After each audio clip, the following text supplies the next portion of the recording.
Hello, I'm a wellness educator focused on long term relationships, healthy intimacy, and emotional resilience in midlife and beyond.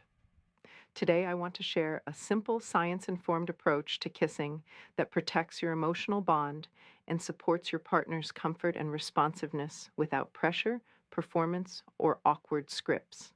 We'll explore three kinds of kisses that are small in action but big in impact: the greeting kiss that lowers defenses, the attunement kiss that syncs breathing and heart rate, and the appreciation kiss that anchors safety and affection. You'll learn what each kiss does in the body, how to offer it with genuine care, when to use it, and how to build a steady routine that strengthens trust over time. No gimmicks, no games, just a gentle, reliable way to take care of your connection and create the conditions in which desire can naturally reappear. For many couples, life piles up. Work, errands, screens, and small tensions slowly crowd out tenderness. You still love each other, but the day ends with tired eyes and conversations that solve logistics rather than nourish the bond. Men often feel responsible to do something, decisive to rekindle closeness, and that pressure can backfire. What helps most is not intensity, but consistency. Kissing is the smallest door into a calmer, warmer climate between you two because it speaks to the nervous system faster than words. Pressure tells the body to brace. A steady kiss tells the body it is safe to soften. When safety rises, closeness follows. Start with a clear purpose. You are not kissing to get a result. You are kissing to restore the friendship inside your marriage, to tell your partner's body and mind that you see her, that you value her, and that the home you compartment is a place where tenderness is normal. That message matters more than any technique because responsiveness grows where tension is low, where trust is high, and where attention is real, not rushed. Think of these kisses as climate control for your relationship. You set the temperature toward warmth and calm, and the rest becomes easier. The first kiss is the greeting kiss. It happens at re-encounters, arriving home, stepping into the kitchen in the morning, meeting again after work, or simply walking into the room where she is reading. Most couples reduce this moment to a quick peck accompanied by a to-do list. That's a missed opportunity. When you slow this particular kiss and give it a little more presence, you send a biological and emotional cue that the day's stress can pause at the door. Keep it simple. Approach without rushing. Make gentle eye contact for a breath or two. Smile softly, not as a performance, but as a yes, I'm glad to see you. Place one hand lightly on her shoulder, arm, or upper back, wherever contact feels natural and respectful. Then give a slow single kiss on the lips that lasts about 3 seconds, long enough to deliver care, short enough to feel effortless. Don't pile on a second and third kiss. Don't attach a request. Don't negotiate attention. Offer, breathe, step back half a step, and let the moment land. That little ceremony lowers cortisol, invites oxytocin, and tells both nervous systems that you are on the same side. Practice the greeting kiss twice a day for 2 weeks. Morning and evening are ideal. In the morning, the kiss says we start together. In the evening, it says we come home together. If schedules make that hard, choose two other predictable moments and keep them. Consistency matters more than intensity. Keep your shoulders soft, your jaw relaxed, and your breath unhurried. The body listens to posture. If you show up as a rigid statue, the message is mixed. If you arrive as a calm presence, the message is clear. Over days, you'll notice that small frictions dissolve faster because you keep depositing warmth into the account of the relationship. The second kiss is the attunement kiss. It is not a longer greeting. It is a synchronization exercise that lets two bodies shift into the same rhythm. Use it in quiet privacy, before sleep, during a lazy Sunday on the couch, after a walk, or when both of you are in a receptive mood. Sit or stand close enough that your chests almost touch. Place one hand around her mid-back or shoulder blade, the other at her side. Breathe through your nose and pay attention to her exhale. People carry their day in the breath. When you match your exhale to hers, the two of you start to downshift together. Keep your eyes open for a moment and let them soften. Move in slowly and place a light kiss at the corner of her mouth, then pause. Not a trail of kisses, not a performance, just one gentle touch and a stillness that invites connection rather than demands it. Then a second kiss on the lips, barely there, followed by a nose to cheek nuzzle like a whisper. The point is not novelty, it's rhythm. Breath, kiss, stillness, breath. Attunement works because calm is contagious. When two people co regulate, meaning each nervous system helps the other settle, the body frees up circulation for the rest of the system instead of spending it on vigilance. Shoulders drop. Abdominal tension eases, the mind stops scanning for what's next and starts noticing what's here. That shift is the foundation of comfortable closeness. If you want to be specific, follow a simple sequence. Inhale for 4, exhale for 6, 3 cycles, kiss, pause. Breathe again for 2 cycles, kiss, pause. Don't count out loud. Keep the frame soft. The more you practice, the less you think, and the more natural it becomes. It is important to treat the attunement kiss as an end in itself. If you treat it as a lever, she will feel the pressure and her body will brace. When you treat it as shared quiet, her body learns that time with you is restful, not evaluative. That single change protects emotional intimacy. Partners open where they are not being measured. They lean in where they are not being managed. So keep this kiss honest.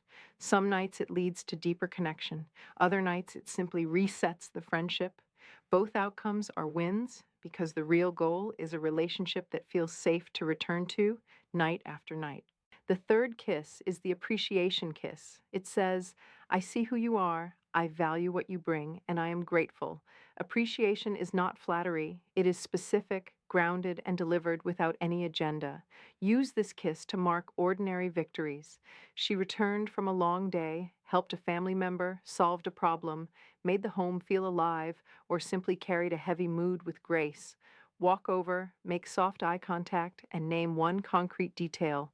Then kiss the temple, the forehead, or the top of the head. These spots are grounding. The message is respect and tenderness. Finish with a quiet line. Thank you for how you handle the hard parts. Or I love the way you keep this place warm. Or I notice how you show up even when you're tired. Say less than you want to say. The space around the words lets them breathe. Appreciation changes the tone of a home because it moves attention from what is missing to what is present. The nervous system relaxes in environments where effort is noticed. When effort is seen, defensiveness fades. When defensiveness fades, curiosity returns. And when curiosity returns, responsiveness follows. Appreciation also increases your own sensitivity. You start scanning the world for what is good instead of for what went wrong. That shift in attention is magnetic. People want to be near those who notice generously and speak gently. Combine the 3 kisses into a routine that respects time and protects tenderness from the noise of the day. The greeting kiss twice daily creates predictable bookends. The attunement kiss 3 or 4 times a week invites deeper calm when the house is quiet. The appreciation kiss appears spontaneously at least 3 times a week, especially on days that look ordinary from the outside but felt heavy on the inside. This rhythm is simple enough to live with and strong enough to change the climate between you. Because routines stick better when you know what to watch, choose 2 markers to track for a month. One can be emotional, how quickly small arguments de-escalate, how often laughter appears without being forced, how easily you repair after a misunderstanding. The other can be physical, how your shoulders and chest feel after an attunement kiss, how your sleep feels on nights you practice, how your own breathing changes in the evening. You can jot a single word on a calendar or make a mental note. At the end of the month, you will likely find small but solid gains. Those gains are your proof that consistency works. Let me attar these ideas to a few real-life scenes so you can hear how they sound in the flow of a day. Imagine arriving home. The door clicks. You leave your phone by the entrance. You walk into the kitchen, set your bag down, and let your shoulders drop. You touch her shoulder with your fingertips, not to claim attention, but to offer presence. You wait a breath, she looks up, and you give that 3-second greeting kiss. No speech about work, no agenda, just the quiet sentence the body hears first. We're okay. Minutes later, conversations are easier because the background noise inside both bodies has lowered a notch. Another scene, a Sunday afternoon, sunlight on the floor. She is reading. You sit near, not on top of her space, and wait for a natural pause. You put an arm around her back, lay your cheek near her temple, and breathe the slow exhale twice. Then the attunement kisses. Corner of the mouth, pause, lips, pause, a soft nuzzle. No rush. The point is not excitement. The point is harmony. Maybe you nap. Maybe you talk about something that matters. Maybe you doze off and wake up laughing about nothing. What you are actually building is trust in the ordinary. A third scene, a long weekday. Dinner is improvised, the day was full. You catch her taking out the trash or aligning the dishes so the kitchen looks calm again. You walk over, meet her eyes, and say one sentence that names the reality. I noticed how much you carried today. Then a kiss on the forehead that lands like a hand on the heart. You don't make a speech. You let the gratitude ring in the room for a moment. That small recognition pays down the debt of the day. It tells her nervous system she is not alone in the work of keeping life moving. Shared loads feel lighter, and lighter loads leave more room for warmth. To keep the routine honest, guard 3 boundaries. First, never use a kiss to bypass a real issue. If there is a misunderstanding that needs repair, name it gently and listen before you lean into tenderness. Repair first, then closeness. Second, resist keeping score. Kissing is not a contract for an outcome. It's an investment in the climate. Think seasons, not switches. Third, honor consent and mood. If she turns away because she is in the middle of something or simply doesn't want contact right then, respect that without sulking. Your steadiness is the trust signal. You can try again later, and the warmth will be waiting because you did not turn tenderness into a demand. It can help to establish a short evening wind down that supports the attunement kiss. Dim lights 30 minutes before bed. Put phones in another room. Brew a gentle herbal tea. Choose calmer voices or quieter sounds in the home. Sit near each other and let the day fall away. When you ask less of a body, it gives more. These small environmental cues multiply the effect of the kiss because the whole scene tells the nervous system the same story. Here, you can rest. If you want to bolster the physical side of comfort, add a few tiny practices. Take a 10-minute walk together after dinner 3 nights a week. Fresh air plus gentle movement prevents the evening from sliding straight into exhaustion. Share a brief shoulder and neck release. Stand facing each other, and with permission, knead trapezius muscles for 30 seconds each side, then switch. This is not a massage appointment, just a simple gesture that lowers upper body tension so the breath can deepen. Finally, try a 2-minute breathing pattern where you both inhale for 4 and exhale for 6, silently, eyes soft or closed. When you have practiced this a few times, the attunement kiss slips in naturally because your bodies are already synchronized. Many men ask how to keep romance alive when the day feels heavy or when health changes have altered the pace of life. The answer is human and kind. Romance is not an event. It is the accumulation of moments where each person feels seen, safe, and wanted. Kissing is the smallest reliable tool to create those moments because it travels under the guardrail of words. It whispers the right things before you have to build a speech. It says, I'm here, without turning the evening into a performance. And because it is small, you can repeat it often without exhausting either of you. Let's also be practical about expectations. Some days the greeting kiss will feel ordinary, almost mechanical. Keep it anyway. Some evenings, the attunement kiss will meet a mind full of worries. Keep it gentle. Some weeks, appreciation will be harder to find because both of you are running low. Double down on naming even smaller efforts, a smile shared with a neighbor, a small kindness to a friend, a chore done, although it was no one's favorite task. When you cannot find big things, honor little ones. Consistency is the strategy that beats intensity in long-term bonds. If you like plans, here is a 1-month roadmap. You can begin tonight without announcing it like a campaign. Days 1 through 7, commit to 2 greeting kisses daily and 1 appreciation kiss any day you genuinely notice something specific. Days 8 through 14, add the attunement kiss twice in the week, timed near sleep.